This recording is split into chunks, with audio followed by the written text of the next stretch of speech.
अस्सलाम वालेकुम friends, 3 very important interview questions and their answers. इस वीडियो में मैं आपको ये 3 इंपॉर्टेंट क्वेश्चंस और उनके आंसर्स बताने वाला हूं जो हर इंटरव्यू में आपको पूछे जाते हैं। और आप अगर इस तरीके से जो मैं वीडियो में बताने वाला हूं इस तरीके से इनका आंसर देंगे तो मैं उम्मीद करता हूं कि आपका इंटरव्यू पास होने के चांसेस ज्यादा से ज्यादा होंगे। 100% मैं क्यों नहीं बोल रहा हूँ, कभी कभी बंदे के माइंड पे भी डिपेंड करता है इंटरव्यू वाले पे, कभी वो पर्पसफुली आपको पास नहीं कर रहा होता, इसलिए आपके चांसेस ज्यादा से ज्यादा हो जाएंगे। क्योंकि ये जो इंटरव्यू क्वेश्चंस हैं ये बहुत सारे लोगों को, बल्कि हर इंटरव्यूअर जो है वो पूछता है कैंडिडेट से 3 इंपॉर्टेंट और मोस्ट आस्क्ड इंटरव्यू क्वेश्चंस है ये। उनमें सबसे पहले है जी, टेल मी अबाउट योरसेल्फ। मैंने आपको पहले भी बताया था कि ये जो क्वेश्चन है ये हर इंटरव्यू में पूछा ही जाता है। तो टेल मी अबाउट योरसेल्फ सवाल तो आपको पता है कि ये पूछा जाता है, पर इसका आंसर देना मेन इंपॉर्टेंट चीज है कि आप कैसे इसका आंसर देंगे। क्योंकि आंसर देना आपको पता है तो आपके लिए कोई डिफिकल्टी नहीं होगी इंटरव्यू पास करने में। तो टेल मी अबाउट योरसेल्फ जो पहला हमारा क्वेश्चन है उसका आंसर आप कैसे देंगे प्रोफेशनली। सबसे पहले आपने बोलना है कि my name is Farhan Abbasi, I am from Pakistan, my higher education is matric intermediate, या आपका कोई भी ग्रेजुएशन कोई भी आपका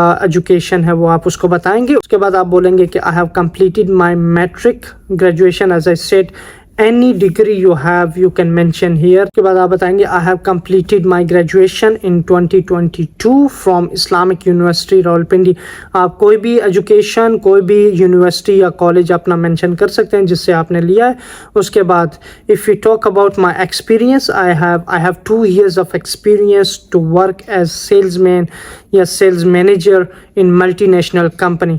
During this working period I worked hard and make myself important in my manager and company's reviews. And I also got Best Performer of the Year award during working with this organization। फिर वो आपको दूसरा question पूछेगा। जब आप professionally इसका answer देंगे पहले क्वेश्चन का, तो दूसरा क्वेश्चन वो आपको पूछेगा कि why do you want to work in this company, कि आप इस कंपनी में काम क्यों करना चाहते हैं। तो आपने आंसर कुछ ऐसे देना है कि the first thing that I want to join your company is that your company is well reputed company in UAE and one of my friend was working in this organization and he gave positive comments about your work environment, about your management and about the company standard, and also the employees salaries are being paid on time in your company।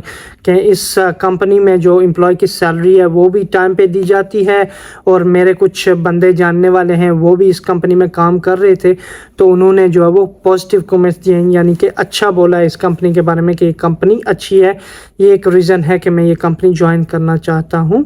तो फिर आप बोलेंगे कि this is the reason that I want to work in this company, कि यही वजह है कि मैं आपकी कंपनी ही ज्वाइन करना चाहता हूँ क्योंकि वेल रेपुटेड कंपनी है ये। उसके बाद जब आप 2 क्वेश्चन का अच्छे से आंसर दे देंगे तो वो तीसरा क्वेश्चन आपको करेगा कि व्हाट इज़ योर स्ट्रेंथ, कि आप में क्या काबिलियत है, यानी वो जानना चाहता है कि आप में क्या ख़ास बात है कि वो आपको सेलेक्ट करे। तो ये क्वेश्चन मोस्टली जो वो इंटरव्यूज़ में पूछा जाता है, व्हाट इज़ योर स्ट्रेंथ, और किसी को पता नहीं होता, स्पेशली हमारे जो लड़के हैं उनको तो अभी तक कोई पता नहीं होगा। मैं गारंटी दे सकता हूँ कि किसी को नहीं पता व्हाट इज़ योर स्ट्रेंथ ये क्या होता है, उनको स्ट्रेंथ के मतलब नहीं पता होंगे। पर ये आपके लिए जानना लाजमी है क्योंकि ये क्वेश्चन जो अच्छी कंपनीज होती हैं ये इंटरव्यू क्वेश्चंस करती हैं, तो इसलिए आपको पता होना चाहिए कि व्हाट इज़ योर स्ट्रेंथ। अगर कोई इंटरव्यू वाला पूछता है तो आपने कैसे उसका आंसर देना है।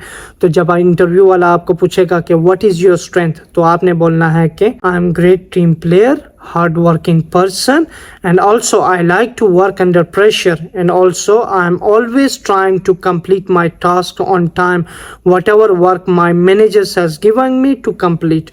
तो ये भी एक बहुत अच्छा आंसर है कि व्हाट इज़ योर स्ट्रेंथ, यानी आप में क्या काबिलियत है। तो ये आप काबिलियत बता सकते हैं। उसके बाद आप एक और चीज़ उसको बता सकते हैं कि also my biggest strength is my ability to lead others when I see my team is growing, developing, they are improving, that makes me feel happy and I feel motivated as well. तो ये answer ऐसे आप अगर देंगे तो interview वाला लाजमी आपको पास करेगा। इसमें कुछ चीज़ें आपको नोट करनी होती हैं, कुछ चीज़ों का ख्याल करना होता है। जब आप इंटरव्यू रूम में होते हैं, इंटरव्यू वाले से बात कर रहे होते हैं, तो आपका जो कॉन्फिडेंट लेवल है और आपका जो बॉडी लैंग्वेज है वो बहुत मैटर करता है। हमारे बंदे जो है ना वो रट्टा तो लगा के चले जाते हैं, पर उनको ये पता नहीं होता कि इंटरव्यू रूम में इंटर कैसे होना है, इंटरव्यू रूम में बैठना कैसे है, कब उन्होंने बैठना है, कब इंटरव्यू वाला क्वेश्चन करेगा, कैसे उन्होंने आंसर देना है, रुकना है नहीं रुकना है, कब उन्होंने स्टॉप करना है। अगर इंटरव्यू वाला बोल रहा है तो आपने अपनी जो कन्वर्सेशन है, आप कुछ अगर पूछ रहे हैं तो उसको स्टॉप कर दें,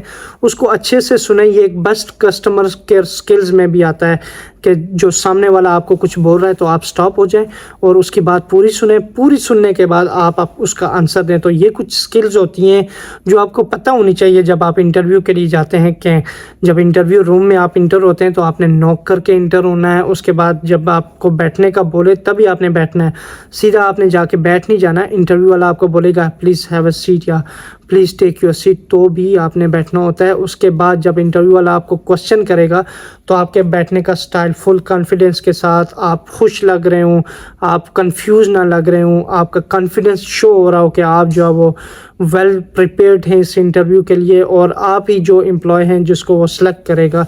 उसके बाद आपने कंफ्यूज नहीं होना। आपकी जो बॉडी लैंग्वेज है वो बॉडी लैंग्वेज एक सही प्रोफेशनल तरीके से आपने बैठना है, बात करनी है। बॉडी लैंग्वेज होती है कि आपका पसीना तो नहीं आ रहा, आप डरे हुए तो नहीं है, आप कंफ्यूज तो नहीं है, आपके बैठने का स्टाइल कैसा है, आपका ड्रेस स्पेशली मेन मैटर करता है। आपका ड्रेस भी, कि आपने कैसा ड्रेस पहना है। जब आप इंटरव्यू के लिए जाते हैं बाल छोटे करके जाएं, अच्छे से एक प्रोफेशनल बंदा लगें। जैसे मैंने प्रोफेशनल ड्रेस, आप ये भी देख सकते हैं, मैंने एक कोट पहना हुआ है, टाई पहनी है, टाई के साथ टाई होल्डर है, ये एक प्रोफेशनल बंदे की पहचान है। उसके बाद ग्लासेस मैंने पहनी है। अगर आपका आंखों का प्रॉब्लम है तो ग्लासेस पहन सकते हैं, पर ग्लासेस वो डैशी ग्लासेस ना हो, मम्मी डैडी बच्चों वाली ग्लासेस नहीं होनी चाहिए, प्रोफेशनल बंदे वाली। और आपका जो हेयर स्टाइल है, आपने बिल्कुल गंजा भी ना किया हो, बहुत छोटे बाल भी ना हो कि आप ऐसे मजनू से लग रहे हो, आप एक प्रोफेशनल बंदा लगने चाहिए। तो ये कुछ चीज़ें होती हैं जो इंटरव्यू वाला आप में चेक करता है, आपकी पर्सनैलिटी चेक करता है, उसके बाद ही आपको सेलेक्ट करता है। और